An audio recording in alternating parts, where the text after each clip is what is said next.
The wind was sharp that morning. It moved through the cracks in the city like a whisper of sorrow, brushing past a small boy who sat curled beneath the old stone bridge. His name was Tafari. He was 10 years old, barefoot and hungry. His skin was dark like polished earth, and his eyes held a quiet storm, shaped by too many nights without shelter and too many days without love. Tafar, I came from a country far away, across the sea, though he barely remembered it. He only knew that he had come to America when he was just a baby. Since then, the world had been a cold place. He had no mother to hold him, no father to guide him. The streets had raised him, the silence had taught him, and the sky had watched over him like a silent witness. Each morning, Tafari wandered the alleys behind shops and buildings, collecting bottles, paper, anything he could exchange for a piece of bread. But today, something was different. As he crossed the intersection near the city park, his bare foot brushed against something soft on the sidewalk. He turned and looked down. There it was, a small leather purse, green with gold trim, lying beside a bench like it had been waiting for him. Tafar, I hesitated. He had never owned anything. The purse looked expensive. Maybe there was food money inside. Maybe no one would notice. But something inside him, something quiet and pure, told him to pick it up and return it.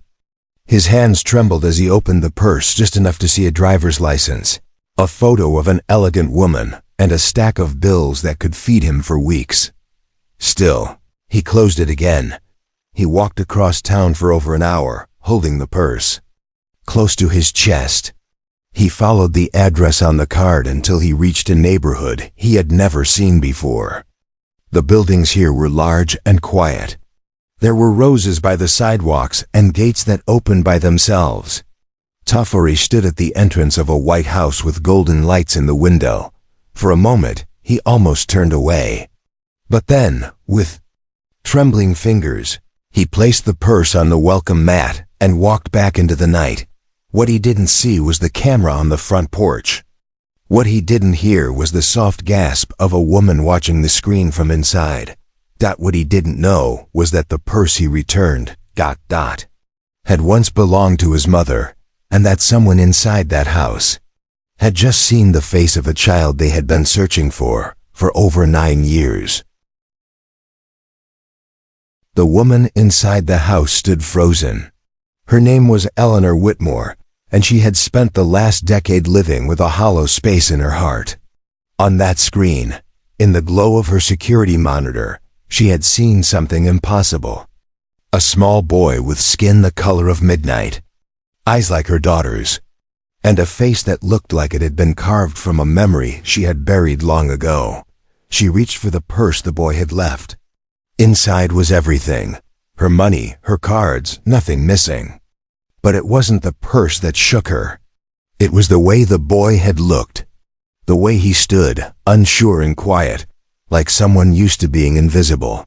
Something inside her stirred, a painful echo from 9 years ago. A night when her daughter had vanished with her infant child. A scandal the newspapers had twisted. A wound the world had forgotten. The city had moved on. But she never did. That night, Eleanor did something she had not done in years. She went through the old photo albums. She found the picture of her daughter, holding a tiny baby wrapped in a yellow blanket. That baby's name was Tafari.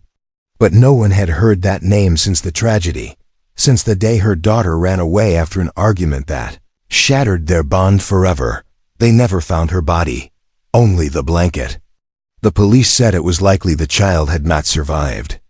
But now, standing alone in that silent living room, Eleanor wasn't sure of anything anymore. The next morning, she made phone calls. She hired a private investigator.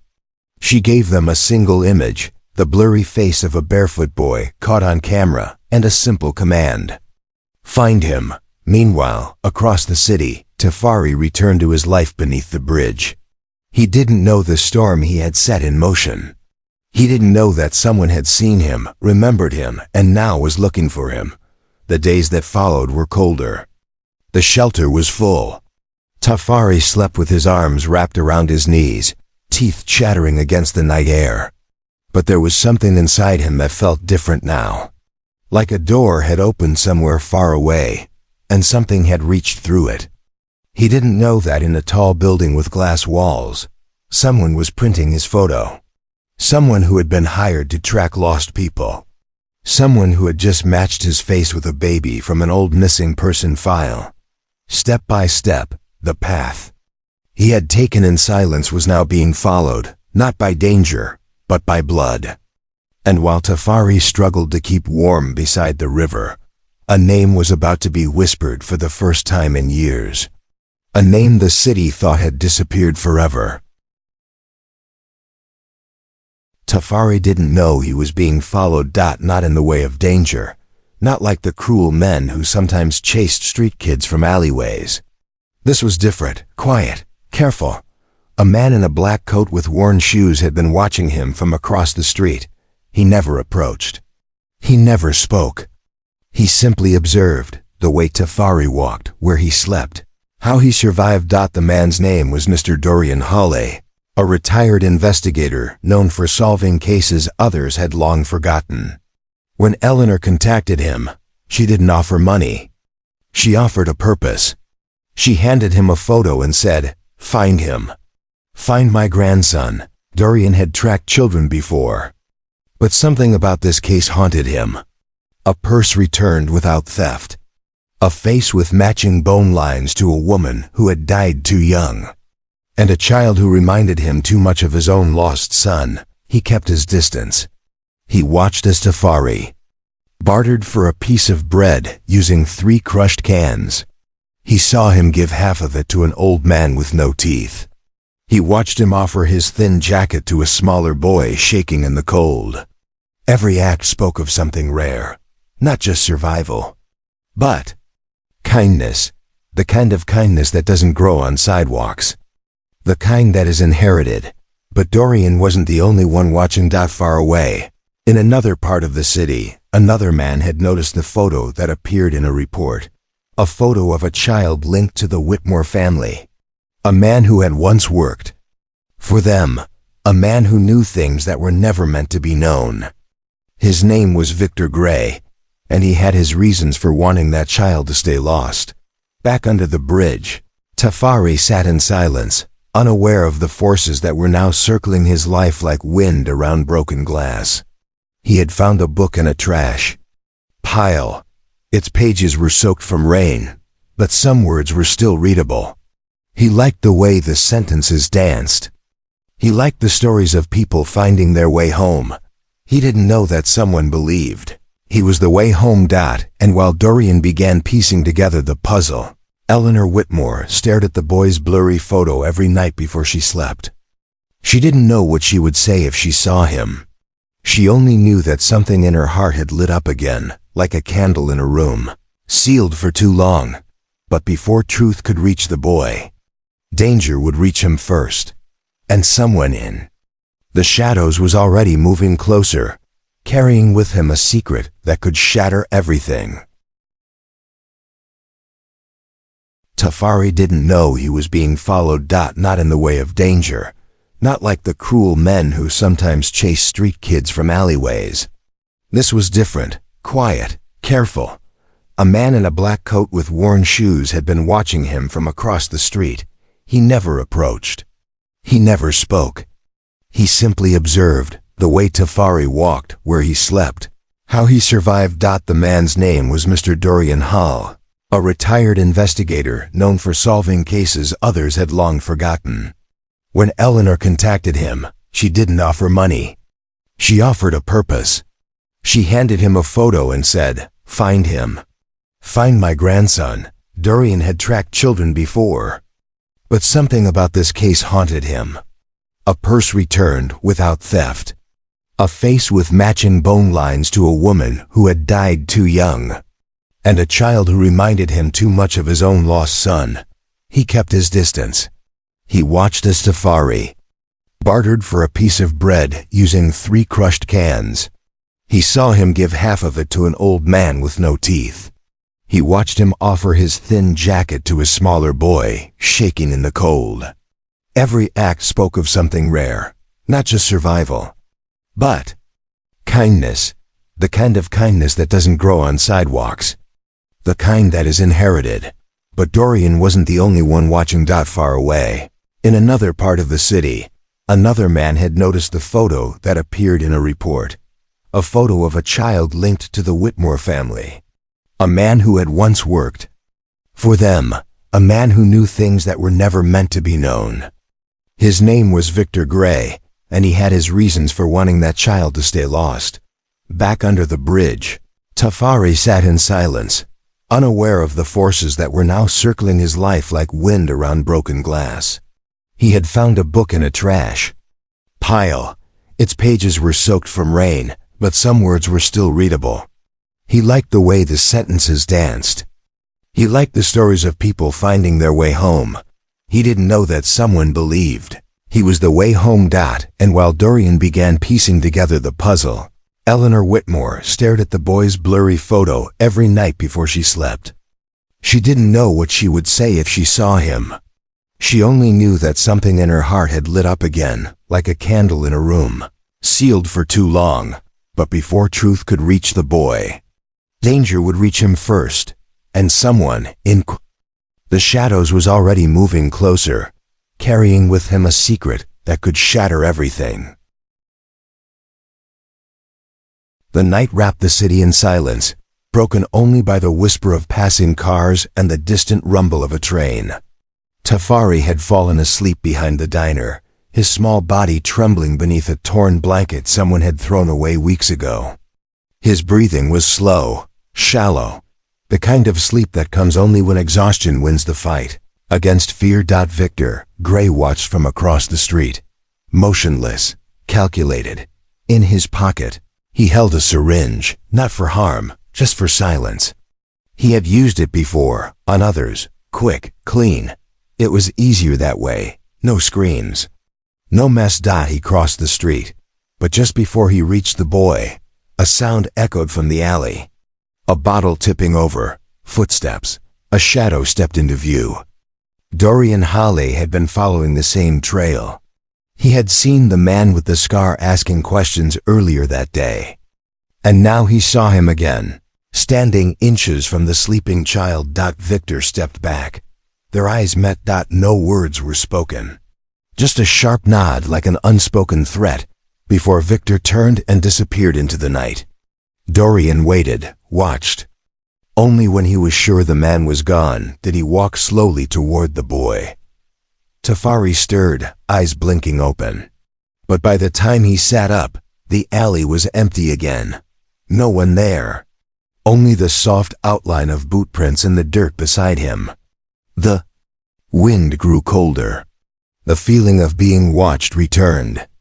But the boy didn't know why. The next morning, Tafari was gone.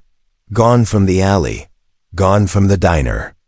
Gone from the bridge. Dorian searched every block, every corner, every shelter. Nothing. The city swallowed him whole, like it had done with so many others. One moment he was there. The next he had vanished. Eleanor was crushed.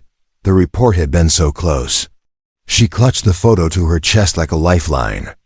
The face of the child haunted her dreams now. A face she knew in her soul. A face that felt like home. Victor, too, had vanished. No one had seen him. Not since that night, but Tafari had not run.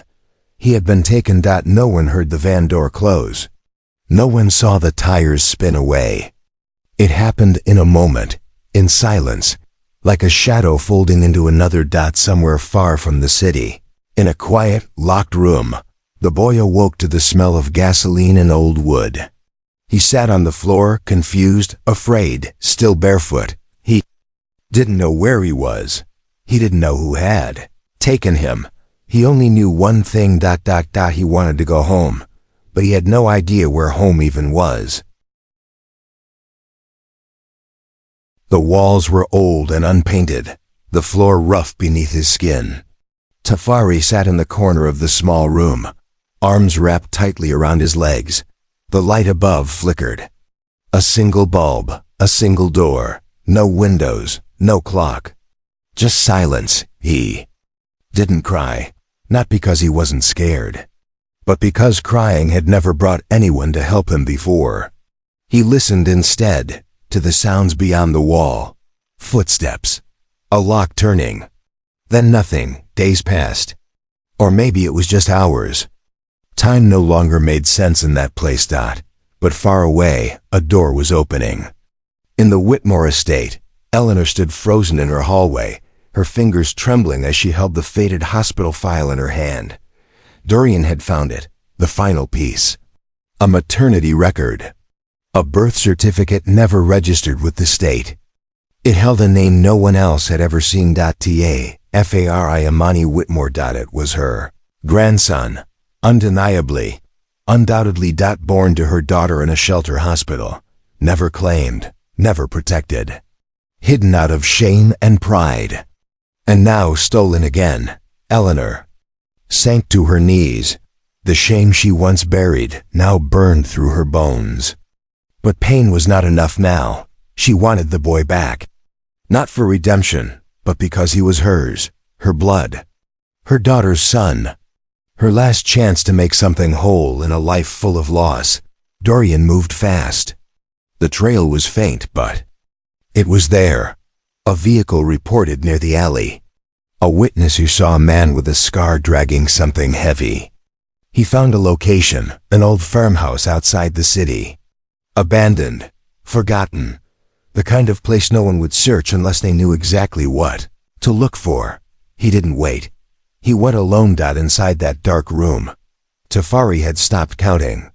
Minutes. Hunger gnawed at him.